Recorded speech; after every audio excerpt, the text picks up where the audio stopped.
सदर पोलीस ठाण्याच्या हद्दीत उघड्या घरातील चोरीचा तपास करताना पोलिसांनी धडक कारवाई करत पोलीस दप्तरी नोंद असलेल्या 2 सराईत आरोपींना बेड्या ठोकल्या आहेत। या कारवाईमुळे सदर पोलीस ठाण्याच्या हद्दीतील एकूण 5 गंभीर गुन्हे उघडकीस आले असून पोलिसांच्या पथकाने आरोपींकडून 1,28,300 रुपयांचा मुद्देमाल यशस्वीरित्या जप्त केलाय।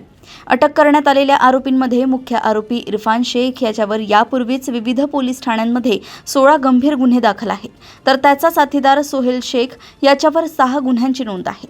हे दोन्ही आरोपी उघड्या घरांची पाहणी करून रेकी करायचे आणि संधी साधून मौल्यवान ऐवज लंपास करायचे।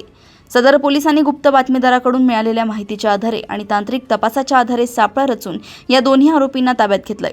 सखोल चौकशी दरम्यान त्यांनी चोरीच्या गुन्ह्यांची कबुली दिली असून या प्रकरणी पोलीस अधिक तपास करतायत। पोलीस ठाणे सदर येथील अंकीय डीबी पथकाचे पीएसआय निकेतन किल्लेदार तसेच त्यांची संपूर्ण टीम यांनी अतिशय मेहनत घेऊन एक उघड्या घरातले चोरीचा गुन्हा उघडकीस आणला आणि ते रेकॉर्डेड आरोपी होते आणि त्या गुन्ह्याचा तपास करत असताना पुढे लिंक लागलेली आहे।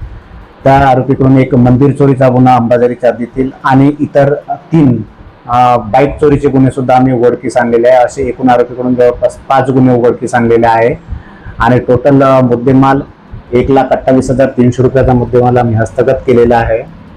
सदरचे जो आरोपी आपण अटक केलेले आहे ते दोन्ही आरोपी रेकॉर्डेड आरोपी आहे। मुख्य आरोपी जो आहे इरफान शेख याच्यावर 16 गुन्हे दाखल आहे आणि सोहेल शेख याच्यावर 6 गुन्हे दाखल आहे। पूर्वीचे हे दोघेही एकत्र मिळून काम करत होते। सोहेल हा हिंगणघाट वर्धा येथील राहणार आहे आणि इरफान हा खरवी येथे राहतो। तो वारंवार आपले पत्ते बदलवत असतो। तरी अतिशय मेहनतीने आमच्या डीबी टीमने ही कामगिरी केलेली आहे।